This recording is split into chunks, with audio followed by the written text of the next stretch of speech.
What's up you guys? So today I'm going to teach you how to cover up unwanted spots on your photos. I'm just going to use my face for this one. You can pretty much do it with anything. So what we're going to be looking at is the,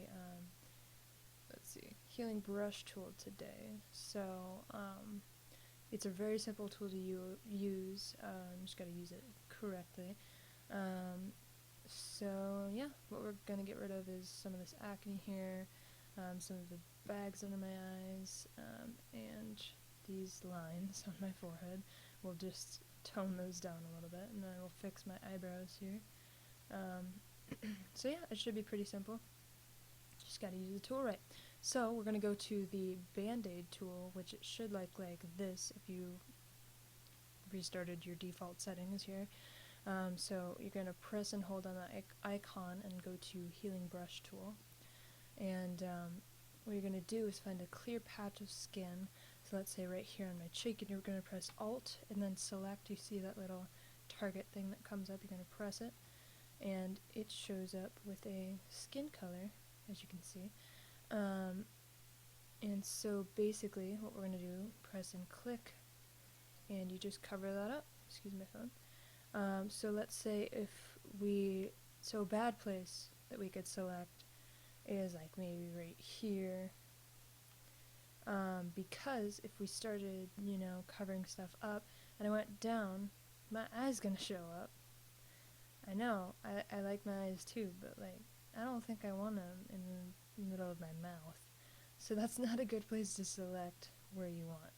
So let's go back to where we selected before and press Alt, select it, and then we can continue covering up. Try not to just keep your mouse down, just make smaller selections, because if you wanted to go back on something, you could just go to the history palette, which is right here, where you can go to window, history sort of thing.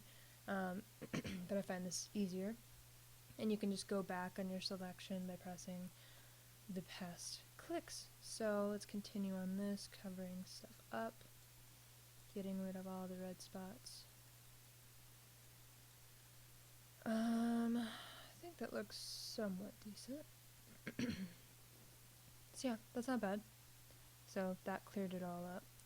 Cover that red spot up. There's some spots up here that I don't really like. Okay, that spot. Okay, so pretty much what we're going to do with the bags under my eyes is the exact same thing. Just doing that. If there's any like weird lines or something that you don't like, just try going over them again, or you can back it up. I think this looks like kind of unnatural, but we're gonna go with it. Just showing you guys if you want to edit it that way. So let's just, again, making smaller selections, not making huge lines. So as you can see, like if I press here, there's a little crosshair thing that shows up on where we selected before. So if I were to go all the way over here and over my nose, it would put the line of my nose in. So you want to watch that little cross thing. So let's go back and get rid of that. So yeah, let's go ahead and fix my eyebrows here. I went ahead and selected a spot like in between my eyes to fix my eyebrows. So the one thing is you don't want to go straight through your eyebrows, because it's just going to leave like a line, and it's going to try to shade out your eyebrow there. So make sure you're just doing it on the outside unless you want some major reconstruction of your eyebrows here, which is not suggested. But yeah, so this is just for touch-up stuff. It's not for like major anything right now. So yeah, doesn't look too bad. My eyebrows aren't very shaped in this anyway. So yeah, there's some spare hairs on the outside that I want to get rid of. See, if I did that, I went right over my eyebrow, which you don't want. And plus, if you make smaller selections, so I just swipe once, and if I don't like that selection, then I can just go back instead of getting rid of like everything that I just did. So not that big of a deal. So yeah, that's not too bad. I don't really like this selection though. See if we can fix that. See, let's go down here. Select my cheek. Get rid of that. That looks a little better. Still a little shaded there, so we might get rid of that at the end. So let's work on these lines. I'm gonna go ahead and keep that on my cheek, because this is a really big area to select. Oh, there's a pimple. What's up? So yeah, we're not trying to like get rid of them all the way, but we don't want them like so defined, because that is ridiculous. I don't know what I was doing. So we're gonna get rid of this hair also. It's just chilling there.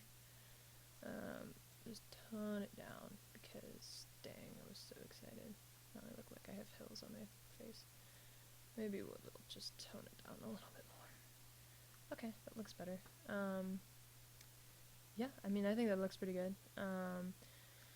Next thing I want to work on is the teeth, because those are some yellow bad boys there, you know. So what you want to do, I'm going to go ahead and zoom in on my beautiful teeth and my red face. So let's make a new layer by pressing this little piece of paper thing down here. It'll pop up with a new layer. You don't really want to work on the background for like permanent stuff or selecting things, so yeah, I wouldn't suggest that. So next thing is you're going to go to your lasso tool, press and click and go down to your magnetic lasso tool. You could do it freehand with the lasso tool, but that's kind of hard and I don't want to. So you're going to select your teeth just by going around it. The magnetic lasso tool will kind of connect to that edge color sort of selecting thing. So just go along, drag it along. If you don't like the selection that your magnetic lasso tool has, so let's say if I wanted to get rid of that, just press backspace or delete on Mac. And so you're just going to keep going along. If you want to select an area, like it doesn't select that. So if I wanted to select this corner right here, I could go delete and then press it on my own with left click. You can hear me clicking, so I'm selecting my own stuff, but you can still kind of drag it along. So this is somewhat of a hard part. It's not like hard, but like sometimes it just misses it combines with my lip, so let's go ahead and get rid of that. So keep going along here. And then it'll bend sometimes, so if you want to go back and make like smaller selections, it will go straight eventually. So that's not a bad selection. If you wanted to add to the selection, you can press Shift and you get that little plus sign by it. If you want to subtract from a selection, you can press Alt, and then it'll just have you select it. Select the area you want to get rid of or add to. So next what we're going to do is get your brush tool, which is the little brush icon, and we're going to either change our foreground color to white, or you can, foreground color to white, or you can just change to your background color. And you can make the brush as big as you want, basically, and you're just gonna brush it along here. I would suggest having the hardness level of your brush to the highest it can be. So yeah, obviously that looks very unnatural. So let's go over to this palette and select opacity, and let's change it to around 34, so that doesn't look bad. So let's deselect it by pressing Control D. So yeah, that doesn't look too bad. If you want to change it, you can go ahead and change it to a different level. That probably looks a little bit more natural. So that's my original teeth color, and I can just zoom it up there, and boom, there you go. That is pretty much how you edit or make little touches touches on your photos. It's pretty simple, and yeah, I hope you guys understand what I was talking about. I tried to make it as simple as I can. So yeah, thank you guys so much for watching. If you did enjoy, make sure to hit the like button, and I will talk to you guys next time. And if you have any requests for me to do any other things with Photoshop or anything like that, just let me know, and I will try to figure out how to do them, or if I already know how to do them, that I can just post a video about it. So thank you guys so much. If you have any questions, put them in the comments below, and I will see you guys next time. Bye!